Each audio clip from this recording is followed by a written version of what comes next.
देखिए, बड़े बड़े राजनीतिक तो धनबाद में पदार्पण कर चुके हैं और एक से एक दावे ठोक रहे हैं।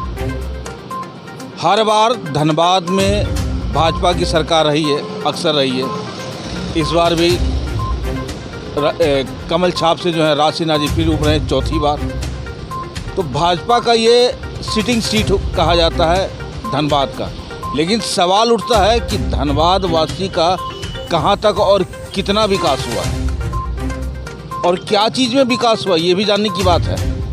अब धनबाद की जनता का मन में कुछ बदलाव का अंदेशा है, क्योंकि जहाँ बदलाव ही नहीं है, जहाँ विकास नहीं है, तो वहाँ वैसे प्रत्याशी को क्यों वोटिंग किया जाए।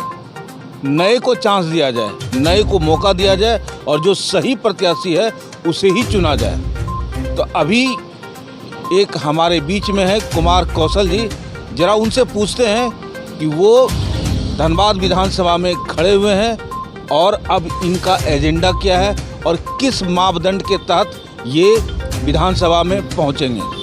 आइए मिलते हैं। जब पहले फर्स्ट ऑफ ऑल तो मैं आप लोग को SBN न्यूज़ चैनल जो 100 टाइम्स न्यूज़ चैनल है, मैं दोनों चैनल न्यूज़ के सभी भाइयों को सर्वप्रथम नमस्कार करता हूं, अभिनंदन करता हूं कि एक निर्दलीय प्रत्याशी जो 35 साल से एक एम, एक लक्ष्य, एक कार्य में लीन है। समाज सेवा ही मेरा धर्म रहा और समाज के काम के लिए मैं 24 आवर तत्पर रहता हूँ। तो आपने मेरे पास आया मेरे इंटरव्यू के लिए, एक निर्दलीय प्रत्याशी के रूप में जो मैं खड़ा हुआ हूँ खोटी धनबाद विधानसभा से, इसके तहत हार्दिक शुभकामनाएं आप लोगों को, अब बहुत अभिनंदन।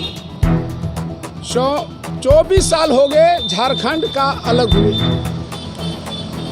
जब झारखंड अलग हुआ था तो अखबार में निकाला गया था कि Jharkhand is the richest state of our India. हम लोग को बहुत खुशी हुई थी कि हम लोग वैसे राज्य के व्यक्ति हैं जो इंडिया का सबसे रिचेस्ट स्टेट है। So many minerals are there. लेकिन जब झारखंड अलग हुआ तो यहाँ जो भी, चाहे वो बीजेपी का हो, चाहे कांग्रेस और जेएमएम का हो, जो भी राजकीय, कभी भी झारखंड के डेवलपमेंट के बारे में नहीं सोचे, धनबाद के डेवलपमेंट के बारे में नहीं सोचे। जो भी यहाँ के विधायक बने या झारखंड का ही कहिए विधायक बने, जहाँ का भी विधायक बने, कोई भी डेवलपमेंट उस जगह का नहीं सोचे। धनबाद का डेवलपमेंट कैसे हो उस पर स्टडी नहीं किया और अपना डेवलपमेंट कैसे हो रात दिन वही स्टडी किया विधायकगण ने। धनबाद ऐसे शहर जो पूरे इंडिया को बिजली देती है, पूरे इंडिया को, इस शहर में 8 घंटे बिजली नहीं हो। कभी भी जनप्रतिनिधि को नहीं देखा कि जाके यहाँ का GM साहब को, जो electricity board of Jharkhand state के हैं, कि जाके बोले, उनसे बातचीत करें कि आखिर यहाँ 8 घंटा बिजली क्यों कटती है। पानी, यहाँ पानी का इतनी दिक्कत है कि बहुत मोहल्ला के लोग, गरीब मोहल्ला के लोग पानी के लिए तरस रहे हैं। कभी भी मैं नहीं देखा कि विधायक जी नगर आयुक्त के पास बैठे हो और पानी के how to give any type of proposal for water, nobody can talk with this point. मैंने देखा आज तक नहीं नगर आयुक्त के बैठकर डिस्कशन किया कि पूरे नगर निगम में 55 वार्ड है, पानी क्यों नहीं जा रहा है भाई।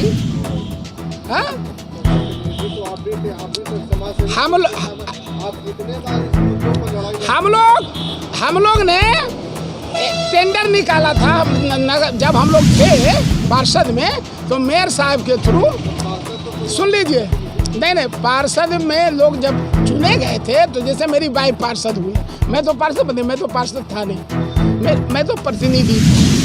सब पार्षद लोग मिलके पानी पर बहुत बहस की, ठीक है। मैं तो प्रतिनिधि केवल सेवक के रूप में हूँ ना सर, पार्षद तो लोग अंदर जाते ना। तो ये पानी पर बहुत डिस्कशन हुआ, पानी पे कि कैसे घर घर जल जल योजना पहुँचे। टेंडर भी हुआ 560 करोड़ का 55 वार्ड का टेंडर हुआ। ये अधूरे रह गया। जब हम लोग पार्षद लोग का जो पोस्ट हटा आधा अधूरा काम हुआ, उसके बाद नगर आयुक्त साहब बंद करा दिए। पानी के आगे और भी मुद्दा है, लाइट नहीं लगा जो लाइट होना चाहिए था। लाइट का भी टेंडर हुआ था, लाइट भी नहीं लगा। एक एक जगह लाइट लगाना था, उसमें भी रोक लगाया गया। बता देता हूँ, लाइट 15,000 आया हुआ है तो भी नहीं लाइट लगा। हम लोग बोले, हम लोग प्रतिनिधियों के जाके बोलते थे, लाइट भी नहीं लगा। बोलिए, हम करें लाइट नहीं लगा या जो भी नहीं लगा, ये काम तो विधायक का भी होता है ना, कि नहीं होता है? ओवर ब्रिज नहीं बन रहा, वो भी तो विधायक का है। नगर आयुक्त के पास विधायक साहब क्यों नहीं बोलते हैं जाके? सवाल का जवाब दीजिए। हाँ सर, आपका एजेंडा क्या है? मेरा एजेंडा है कि जितना भी प्रॉब्लम धनबाद में है और जिस विभाग का जो हेड है, रात दिन एक कर दूंगा प्रॉब्लम दूर करने के लिए। यही मेरा प्रथम एजेंडा है। रात दिन जनता का जो मैं सेवक रहूंगा। अब बिजली, पानी, शिक्षा, इसके लिए रात दिन एक कर दूंगा। जहां जरूरत पड़ेगा बोरिंग निकालूंगा। एक बार समाज सेवी कुमार कौशल को देखिए, एक बार चांस दीजिए। धनबाद के तकदीर को अगर हम नहीं बदल दिए तो बेकार कुमार कौशल को आपने वोट करी, एक निर्दलीय प्रत्याशी को। मैं एक यूनिक पहचान दूंगा धनबाद को और जनता को बताऊंगा कि आप विधायक किस लिए चुनते हैं, वो मैं बताने जा रहा हूँ। सिर्फ सेवा के लिए चुनिए, बिजनेस और धंधा बनाने के लिए विधायक को नहीं चुनिए। जो आदमी विधायक बन के धंधा करेगा, उस सेवा पर क्या ध्यान जाएगा उसको? वो स्टडी करेगा ही नहीं सेवा का। सेवा के लिए स्टडी करना पड़ता है, प्रॉब्लम से जूझना पड़ता है। रात भर जाके स्टडी कीजिए क्या क्या प्रॉब्लम है। आपका चुनाव चिन्ह क्या है?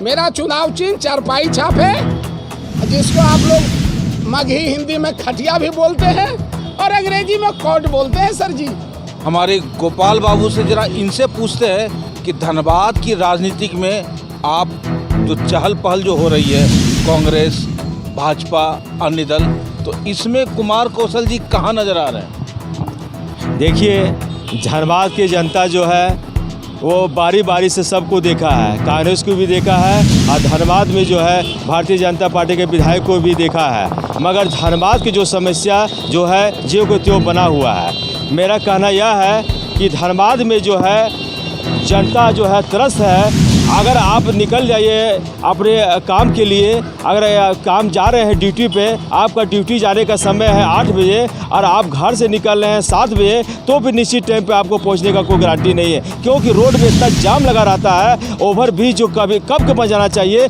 जो झारखंड राज्य अलग हुए 24 साल हो गया, जो कि त्यो स्थिति अभी बना हुआ है। गया पुल से लेकर ओवर ब्रिज अभी तक नहीं बना है, एक कारण है। दूसरा कारण है शिक्षा का यहाँ से जो सुदृढ़ व्यवस्था होना चाहिए, जो गरीब का बेटा पढ़ सके, मजदूर का बेटा पढ़ सके, उसको जो है शिक्षा मुहैया कराने के लिए जनप्रतिनिधि जो होते हैं हमारे जनता के बीच में जाकर और स्कूल में भी जो मैसेज देना चाहिए, शिक्षा में सुदृढ़ करना चाहिए, वह ना करके अपना झोली भरने का काम कर रहे हैं। मैं देख रहा हूँ कि सरकारी स्कूल में भी जो अध्यक्ष का चुनाव होता है, वो अभी तक जो अध्यक्ष का चुनाव अभी तक रिक्त है, नहीं हुआ। चुनाव आ गया और चुनाव होने के बाद देखिए कब होता है। चुनाव में सरकारी स्कूल में भी जो व्यवस्था होना चाहिए शिक्षा का, वो सुदृढ़ रूप से नहीं चल रहा है। झारखंड सरकार में भी लूट खसोट मचा हुआ है और आप देख रहे हैं कि प्राइवेट स्कूल में मनमानी ढंग से शिक्षा का जो है दोहन किया जा रहा है। गरीब का बच्चा कैसे पढ़े, ये बहुत चिंता का विषय है। किसान का बेटा कैसे पढ़े, ठेला चलाने वाला का बच्चा कैसे पढ़े, सब्जी बेचने वाला का बच्चा कैसे पढ़े, ये बहुत चिंता का विषय है। और जब तक एक एक मैदान पे बैठे हुए आखिरी व्यक्ति के पास शिक्षा नहीं पहुँचता है, तो झारखंड का विकास नहीं हो सकता है। और रहा बात यहाँ का चिकित्सा का व्यवस्था भी सुदृढ़ करना पड़ेगा जनप्रतिनिधि को।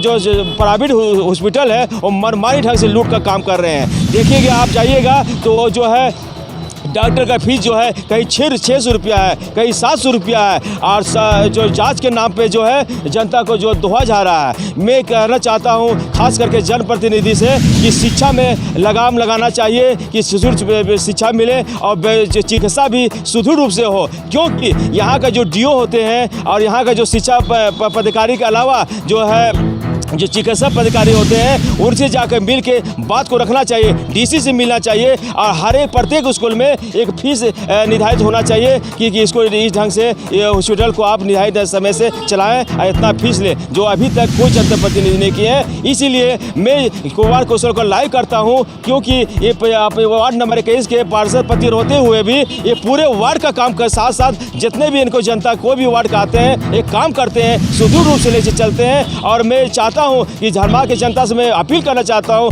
प्रार्थना करता हूं कि इनका चुनाव चिन्ह जो है चरपाई छाप है, क्रमांक नंबर 12 है, इनको जो है बहुमत से जिताएं और एक बार कुमार कौशल जो है निर्दलीय प्रत्याशी है, इनको जिताएं ताकि जो है जो व्यवस्था जो वहाँ पर रुका हुआ धनबाद का विकास रुका हुआ वो तेज गति से आगे बढ़े। मेरा नाम गोपाल यादव हुआ, OBC SC ST माइनॉरिटी का मैं जिला सचिव हूँ और मैं मीडिया प्रभारी NIT मीडिया को सभी को मैं धन्यवाद देता हूँ। जय भीम, जय संविधान। तो अब आपने देखा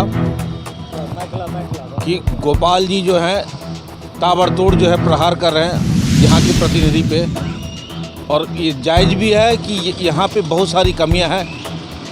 पुल नहीं बना है, ये सबसे बड़ी कमी है, समय लेट हो जाता है, लेकिन यहाँ की विधि व्यवस्था भी उतनी ही चरमराई हुई है। रोड में कहीं भी टेम्पो खड़ा हो जाएगा, कहीं भी जाम लगेगा, कोई भी ट्रैफिक नियम का कोई यहाँ पे माए बाप नहीं है। कोई भी कहीं भी कट जाएगा, कहीं भी गाड़ी रोक देगा, जैसे लगता है कि उसका बाप का सड़क है। लेकिन सवाल उठता है कि इसके पीछे कौन संज्ञान दे। जो भी नेता बनता है वो अपना देखता है, जनता की देखे तो देखे कौन।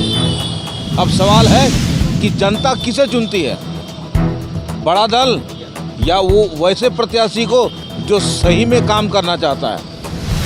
आप देख रहे हैं सब पर नज़र। धन्यवाद।